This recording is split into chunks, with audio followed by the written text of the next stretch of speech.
Hi.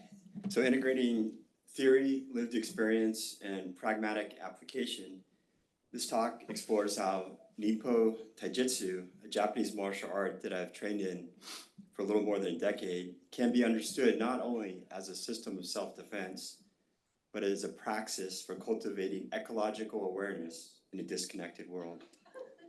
So I invite you to do a short awareness exercise with me. And you can do this either in person or online, sitting or standing. If you'd like to participate, please close your eyes. And if you're seated, I welcome you to feel your sit bones connect to your chair. Feel your feet on the ground. Notice your breath. Do you feel any tension in your body? Can you let it go? Do you have a sense of where you are in wherever you are? You know, if you're in the room here, do you have a sense of where you are in the room? Do you notice where the sound of my voice is coming from? Are there other sounds around you? Do you have a sense of the other people around you, on the side, behind you, in front of you? What other sensations are you noticing in your body? And please open your eyes. So we are living through a time of profound crises, not only ecological, but perceptual. So many people today feel disconnected from the earth, from one another, and from their own bodies. To address this disconnection, we need more than knowledge and theory. We need a new way of perceiving. So ecological awareness is a way of sensing, relating, and moving that arises from embeddedness within the living world. And it's more than environmental knowledge, but a capacity. So the French philosopher Deleuze offers a compelling metaphor for this kind of awareness: the spider on her web. The spider is there, but not fixed on the web. She's attuned to the slightest vibration, and she responds to sensation with infinite speed. Her awareness radiates outward, and her body moves only when the signal calls. This metaphor gives us a physical and visceral image of what ecological awareness feels like: ever-present, relational, sensitive, and situated, not in control, but in contact. This is a skill set we can train, not just to perceive, but to participate in the web of life with responsiveness and care. To cultivate ecological awareness, theories and concepts point the way, but they are not enough.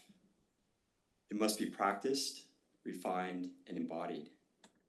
To become a form of action or ecological activism, it must move. Awareness without movement becomes stuck, but awareness through movement becomes responsive. So this is the inquiry of this talk. How might one train the perceptual, relational, and movement capacities to cultivate greater ecological awareness? So Sri Aurobindo's yoga practice offers a praxis example of training ecological awareness. He did not simply meditate, he experimented. And one example he gives in Record of Yoga is watching butterflies, intuiting their future movement, and then observing whether his intuition was correct or not. In this way, he used experimentation as a scientist to test and refine his perception.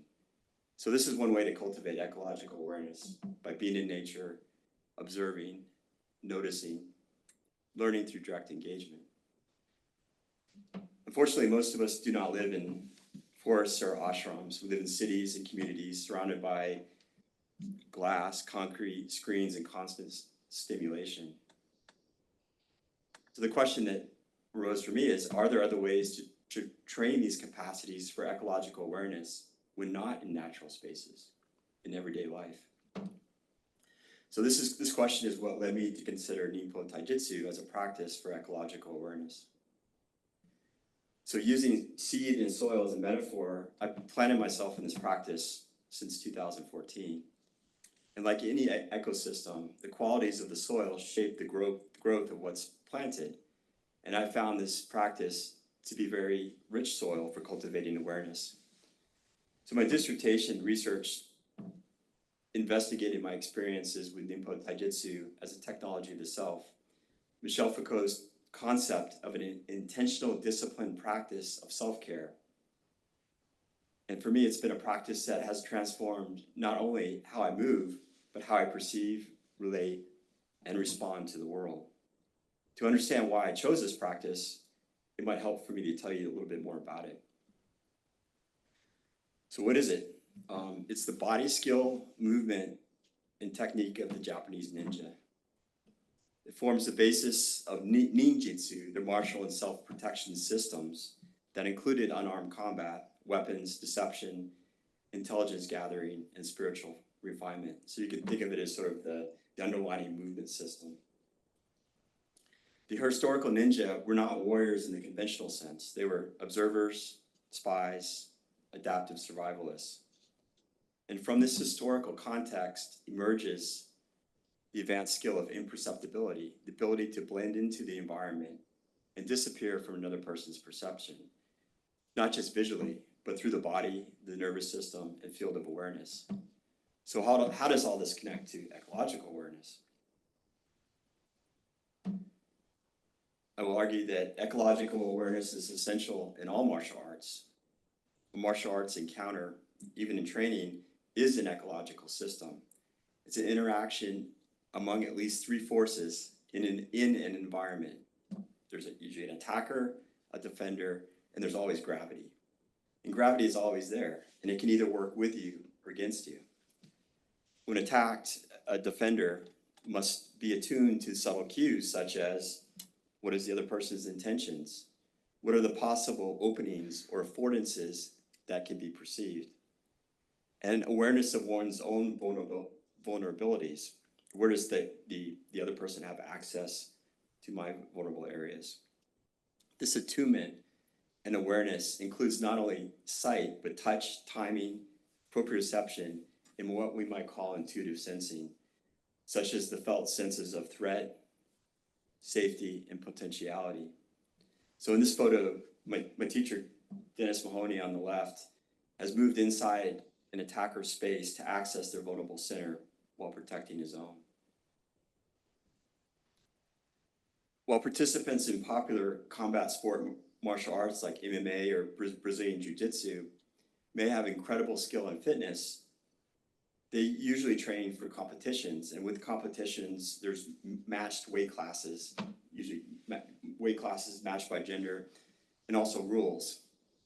So Ninpo Taijutsu historically assumes an uncertain and asymmetrical situation, one where the other person may be bigger, stronger, faster, armed with a weapon like a knife or stick, or there may be more than one of them. And ultimately, Ninpo Taijutsu, historically, is about survival, not competition. So here's an example of asymmetry. So this my teacher, Dennis on the right, and senior practitioner and teacher, Rumiko Hayes on the left. And he literally weighs 3 times her weight. And so in this picture, she's thrown him by his finger. And so how is that possible, you may ask? It obviously cannot be because of her size or strength. And she used this concept of what I'm going to call imperceptibility, the ability to blend in to what was happening in their interaction, to take away his awareness and his balance, to make him fight gravity instead of her. So essentially the ninja trained to perceive without being perceived and to sense without being sensed. So this is an example of ecological awareness, a way of perceiving that is relational, embodied, and dynamic. So imperceptible movement requires a paradigm shift from doing things to moving within or becoming part of a system. And in this video, I'm going to do voiceover for it, so there won't be sound, but in this video, I'm going to attack Dennis 3 times with a big classical committed step through punch, and he's going to defend 3 times. And they're going to be, the first one's going to be very perceptible and a very big movement. And there's some explanation he's doing on the film, so I'll try and pretend to know what he's going to say. And then the next 2 are going to become less perceptible. So I just wanted to pay attention, just the changes in movement. So my talk's going to be the same. And to look not only what he's doing, but how it affects my body. So in the first example, he's just talking about, he's making the movement really big, so you can kind of see his force, and he's saying, you can look, I mean, I punched and I'm just stopped, there's nothing happening to me. And what else he's saying is, when he's making contact, he hits, and I know where he is, like he's right there in front of me. Now in the second time, he's gonna get into what we would call being in balance, and he's gonna move as an integrated shape, and it's gonna be less movement, but watch the effect on me.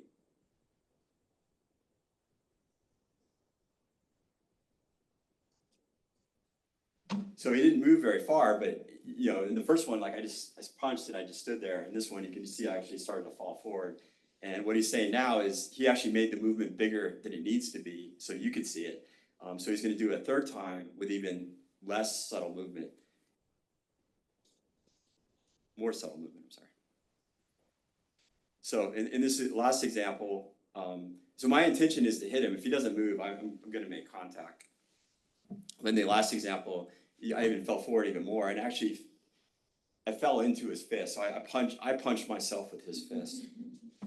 And this happens all the time in training. It's frustrating as heck. So the idea is here that, in the first example, he was doing something to me, but in the last 2, he was moving within this system, this ecosystem of which I'm a part, to affect me. So this is the paradigm shift from an isolated person doing something to becoming part of this unfolding relational field. And this is what Edgar Morin calls the organizational recursion principle of complex systems, in that these interactions become like a whirlpool effect, such that causes and effects occur simultaneously and interactively. So it's not a linear, your turn, my turn.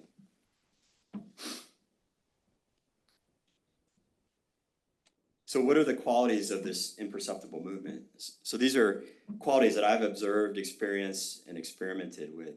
First, it starts in the center of the body. So, a lot of practices talk about moving from the core, and it's like, can you, or the Dantian, can you, and so it's trying to move from that. So I'm not moving out here, but moving from here and radiating outward.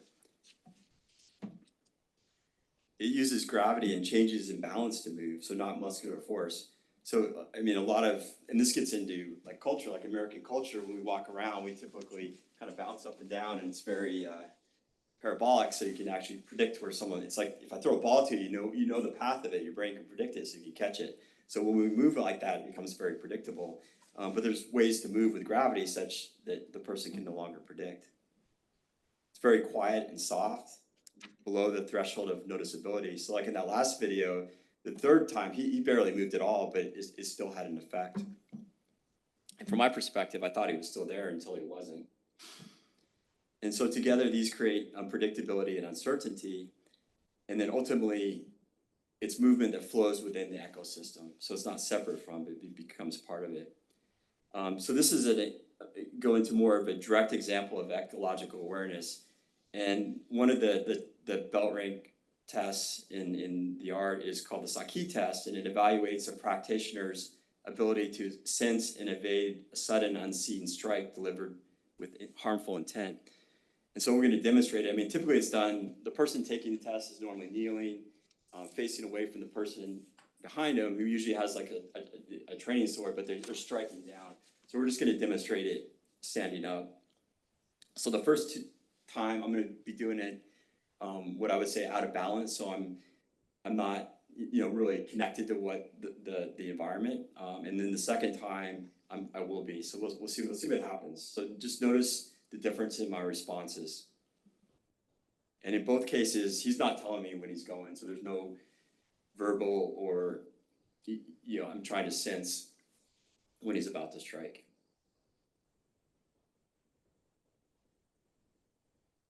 Okay, so you can see, as he was saying, he struck down. I wasn't aware of it, and also I felt something in my body reacted. So this time I'm balancing, so I'm more in tune, and my body just moved out of the way. So it wasn't a conscious thing like I'm waiting and thinking, go. It was just, body just went. And the point is, this is something I think we all inherently have, but sometimes it's lost because of society and culture.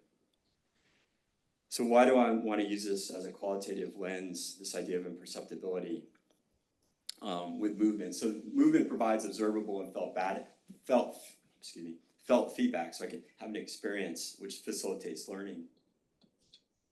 This idea of imperceptibility, it's fine-tuning of perception and responsiveness.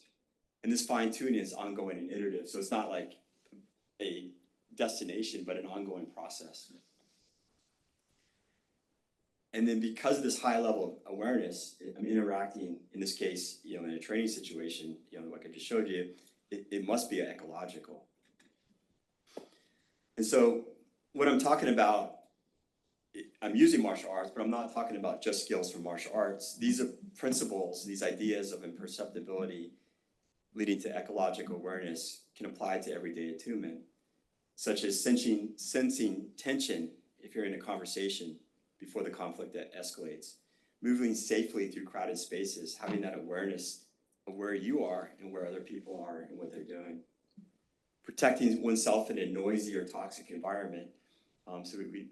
Sarah presented earlier on climate denial, psychosis, and getting around people that are stuck in their own reality, being aware of that, and how can I protect myself from that?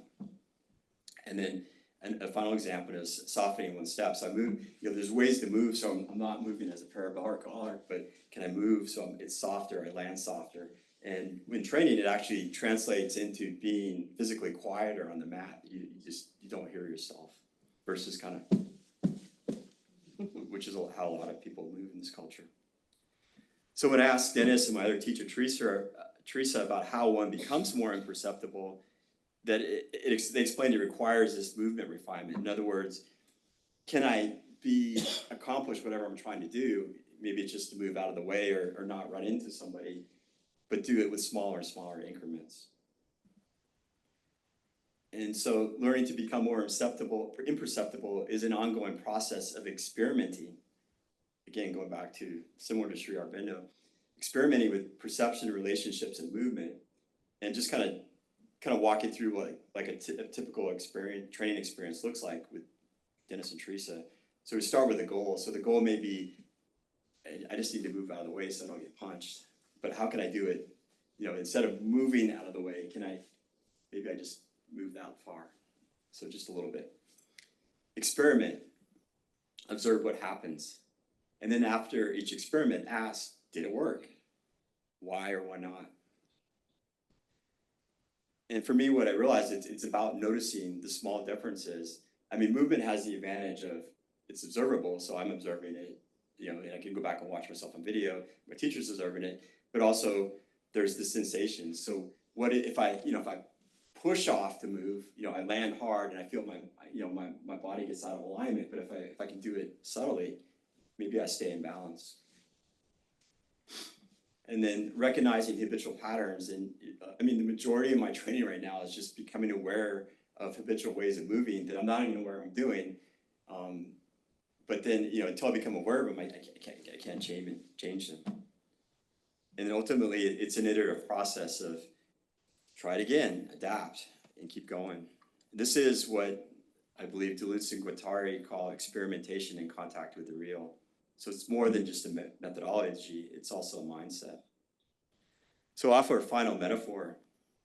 So they describe a fish, Duluth and Guattari describe a fish crisscrossed by abstract lines, resembling nothing, such that it becomes indistinguishable from its environment, not by hiding, but by becoming the environment. This is imperceptibility, not invisibility, but inseparability. And it reflects a way of moving through the world without being fixed, without being a target. It is both a philosophical and ontological stance, letting go of rigid socially constructed thinking and movement patterns, and instead becoming attuned to the flows, forces, and ecologies we all are all part of. just the question I ask myself every day, how and where I can have a softer touch on the world. And for me, the practice has not been just a technology of the self, but it's become a technology of the ecological self. And I believe, similar to Duluth's spider, we each have this possibility of developing this web of awareness, that when we refine perception and soften our movements, we can become more like the fish, inseparable from its environment. So I used a bunch of theoretical frames. I'm going to skip because of time. Final thoughts. This inquiry asked, how might one train the perceptual, relational, movement capacities to cultivate greater ecological awareness? I've shared one approach, and I'm not suggesting that you need to train in martial arts, but I invite you to begin noticing how you move, how you perceive, and where you can soften. And remember, ecological awareness is not a fixed state or destination. It's a process of becoming. And imperceptibility, I believe, is the most refined expression of it. References, and thank you. That was beautiful, and I know that you want to invite questions. So, is there any questions in the audience here in the room? Sarah? Yeah, thank you, David. Oh. Thank you for that presentation. I'm really touched by kind of your last point. How can I walk more softly, or I don't remember the exact words that you used on this earth. I'm just sort of reminded of the sort of the brashness, even the term ecological footprint, this sort of implication there that the way we walk on this earth leaves a mark. And I'm thinking of the sort of American disposition in particular, even how, when Americans travel abroad, they're sort of, folks are kind of taken aback by the loudness and space that's taken up. And I guess I'm wondering if you feel that sort of inability to kind of become imperceptible and to become one with the surroundings comes from a sense of disconnection, a sense of not like being able to sort of disembodiment, disconnection, and that the loudness, the taking up space, is an attempt to feel existentially, ontologically more present. I guess I'm curious, if you have any thoughts on that. Yeah, I actually had another slide. Like I was saying, the problem is disconnection from our bodies, and my dissertation research, I didn't go into it here because of time, but the autoethnographic piece, the cultural piece, I'm looking at Japanese martial arts, so I was trying to understand Japanese culture better. But in order to understand Japanese culture, I had to start looking at our own culture, American culture, US culture. And yeah, I think disconnection is a huge problem, and disconnection from our bodies, from each other, from the environment, treating the environment as a resource to be exploited. And this is so counter to a lot of other cultures, like especially indigenous cultures, Aboriginals cultures, for example. So this is sort of a counter to that. And what's interesting to me, I didn't look at this as an ecological practice. This is sort of, I studied I did my dissertation. I'm like, oh, and then I saw the conference, like, oh, it's kind of led me to an ecological viewpoint through the practice, because realizing when I'm training with someone, the connection, when I have that connection, having these experiences where I start to affect the system. And my teacher has been doing this for like 40 years. He's doing it to us all the time. And I'm like, well, how did he get me to punch over there? And he's already gone someplace else, and I've lost track of him. The next thing I know, and when I say, we're doing this in a slow, safe, we're not trying to hurt each other, but it's a very dynamic situation, and there's consequences for, not doing it, correct. So you get that instantaneous feedback. But I think this disconnection, and it shows up in our thought, just like, again, nature is a resource, treating mind and body as separate, psychology is separate from physiology, for example. Is that? Thank you. Yeah, well, beautiful. Yeah. Heather, is there anyone that is online that has a question? Yeah, I have two. Maybe one of them you can answer kind of quickly. They were just wondering if Saki is like a sixth sense. Yeah, and I think my understanding of the translation is the saki is harmful intent, and yeah, being able to sense that. And I did it actually a presentation on it on another conference, and did talking with my teachers, and I did it like it seems to be something we can inherently all do, through, and some people tend to be more sensitive to it. So what I noticed in talking to my teachers as well is just,